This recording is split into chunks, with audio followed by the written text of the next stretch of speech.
যাবে নাকি নবান্ন?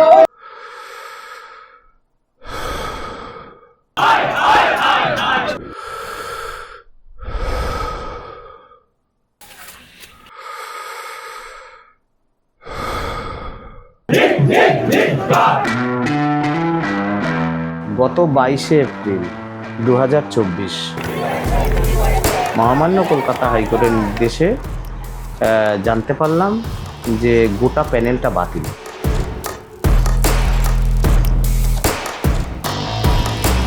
চরমভাবে রেগে গিয়েছিলাম।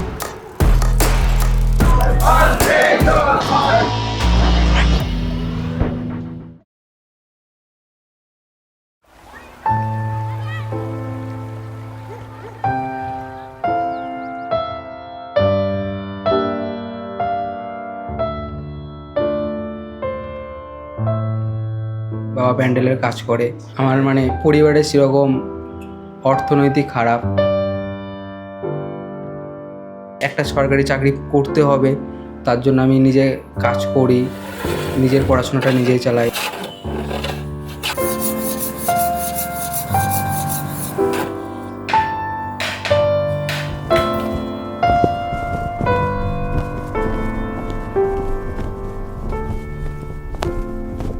শিক্ষকতা পেশাটা এমন একটা পেশা তো যে এখানে অনেক আবেগ জড়িয়ে থাকে। আমি একটা ছোট্ট দেশলাই কাঠি, এত নগণ্য হয়তো চোখেও পড়ি না, তবু যেন মুখে আমার উসকুস করছে বারুদ, বুকে আমার জ্বলে উঠবার দুরান্ত উচ্ছ্বাস। আমি একটা দেশলাই কাঠি।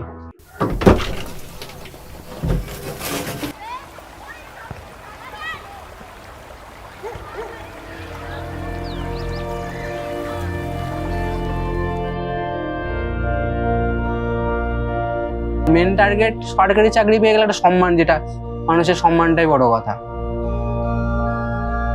চাকরিটা যখন হয়ে যায় তখন প্রথম এসে যখন মাকে বলি, মা জড়িয়ে ধরে কেঁদে ফেলে।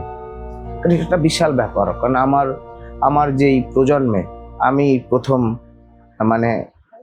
শিক্ষক হয়েছি।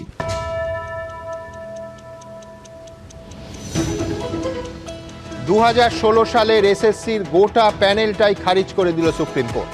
চাকরি বাতিল হলো 25,752 জনে। প্রাতিষ্ঠানিক দুর্নীতির জেরে অযোগ্যদের সঙ্গে যোগ্যদের চাকরি যাওয়ার দায় কি নেবে এসএসসি ও রাজ্য সরকার?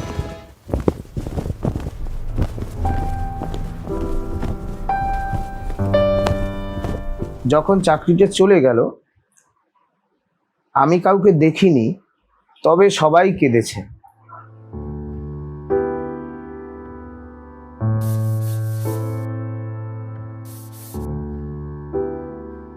আমাকে ফোন করে বলে এরকম একটা শকিং নিউজ আছে, হচ্ছে তো নিতে পারবে তো, এরকম। উনি তখন মঞ্চে ছিলেন কলকাতা। তো আমি বললাম যে বলো কি নিউজ। তো তারপরে বলার পর থেকে যেন আকাশ ভেঙে ফেললো মাথায়।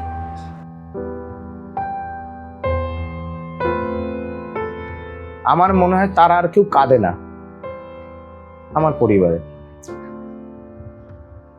আমি জানি না, তারা চোখের জল হয়তো শুকিয়ে গেছে, বা মা বাবা ধরেই নিয়েছে ছেলে লড়ছে, আর আমি তো বেরিয়ে গেছি। ও যখন আন্দোলনে যায় তখন আমার খুব চিন্তা হয় যে কি না কি হয়ে যায়, না কোথায় কি। টিভি থেকে সবসময় তাকাইয়েই থাকি যে কি কোথায় কি করে না না করে, এই দেখি টিভি থেকে।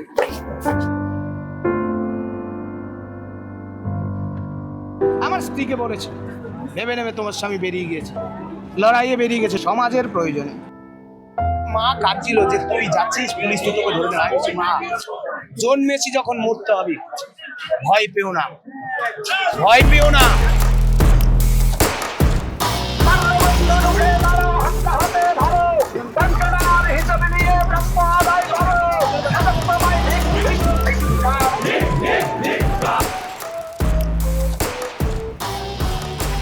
রাজ্য সরকারকে বারবার বলা হয়েছিল যে আপনি যোগ্য অযোগ্যের তালিকা দিন, কারা দুর্নীতির সুবিধা পেয়ে চাকরি দিল আর কারা নিল, বারবার গড়িমসি করছে কেন? করবেই। চামড়া ঢুকিয়ে নিয়ে চলে যাবে ও এবার যদি বার করে আজকে গায়ে চামড়া থাকবে না। তার কারণ এই অযোগ্যরা এরা টাকা দিয়েছে।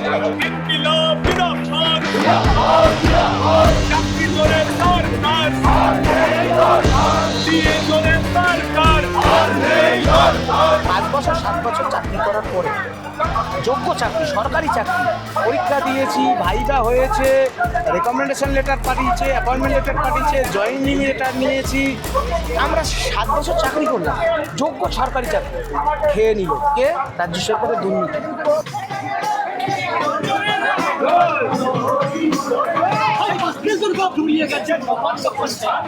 জনরসের পথে ধুলাই মিশবে এ সরকার।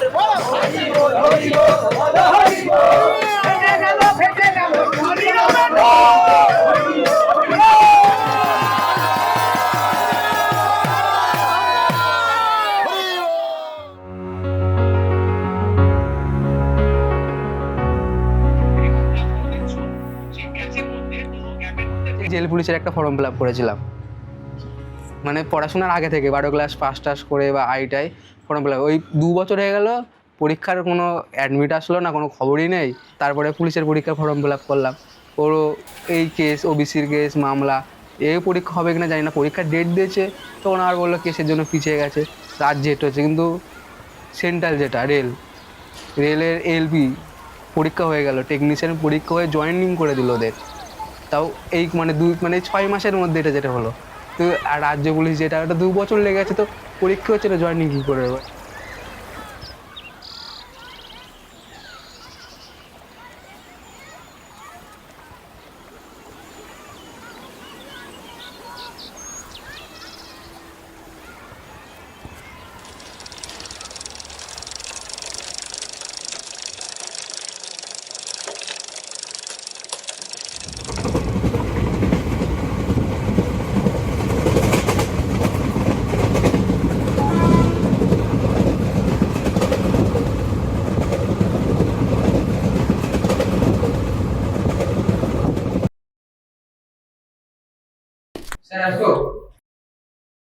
যে একই ছেলে যখন সেন্ট্রালের পরীক্ষাও দিচ্ছে, স্টেটের পরীক্ষাও দিচ্ছে, তখন সে দুজন দুরকম পরীক্ষা ব্যবস্থায় দেখতে পাচ্ছে। রাজ্য সরকারের সিসিটিভির মধ্যে পরীক্ষা হয় না, রাজ্য সরকারের আঙুলের ছাপ দিয়ে প্রতিজনকে ঢোকায় না, প্রত্যেকজনের আধার বায়োমেট্রিক চেকিং হয় না। ফলে এটা হতেই পারে একজনের পরীক্ষা আরেকজন দিয়ে চলে যেতে পারে।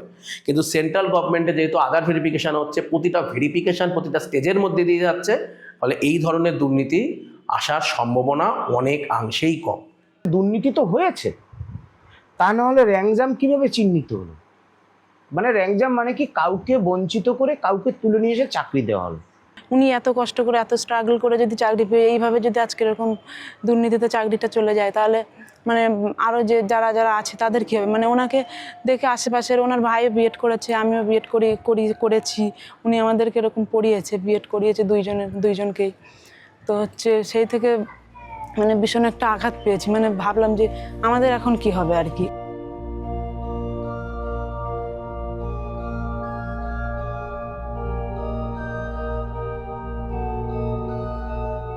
এখন আমার প্রায় 39,000 টাকা ইএমআই পার মান্থ।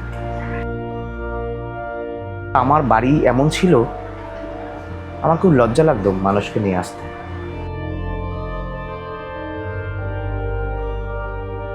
ভাতের থালায় ব্যাঙ উঠে পড়তো, এমনও ঘটনা হয়েছে।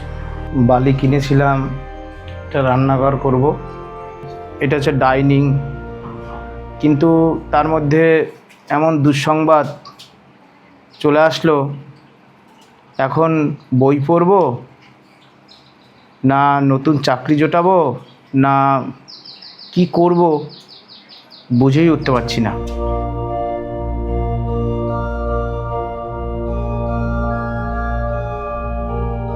আগামী দিনে দেখা যাবে কিভাবে এই বিপুল পরিমাণ ইএমআই ট্যাকেল দিতে হবে।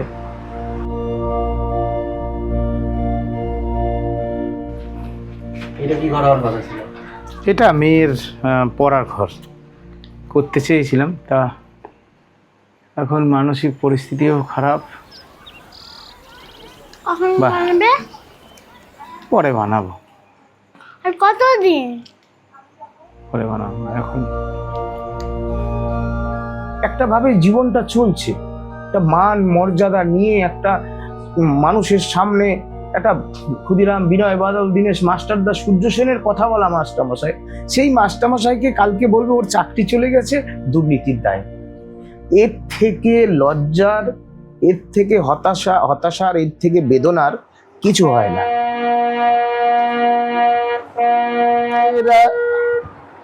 আমরা সবাই রাজা, আমাদের এই রাজার রাজত্বে, নইলে মোদের রাজার সনে মিলব কি সত্যে।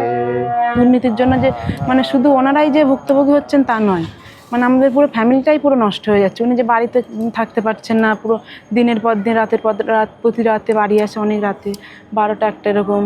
তার জন্য ওয়েট করে বসে থাকতে হয় যে মানুষের একটা দুশ্চিন্তা হয় তার মানে সিকিউরিটি নিয়ে।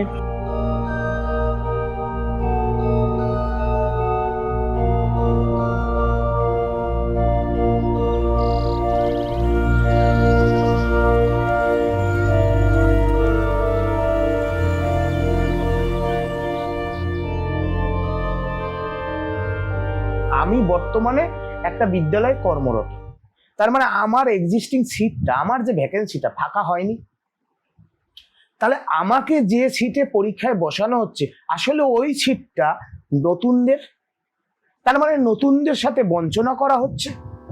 এগুলো ভুল। পরীক্ষা হবে, এটা কি ভালো করে হবে কে জানে, দুর্নীতি হতেই তো পারে। মানুষ আস্থা হারাচ্ছে যে কোথায় পরীক্ষা দিচ্ছি আমরা, কি হবে পশ্চিমবাংলায়। মানুষ সব বাইরে চলে যাচ্ছে, অল্প বয়সে ভাবছে পড়াশুনো করার দরকার নেই, চল গিয়ে ধান পোতার কাজ করি তামিলনাড়ু, ডেলি 2000 টাকা পাবো।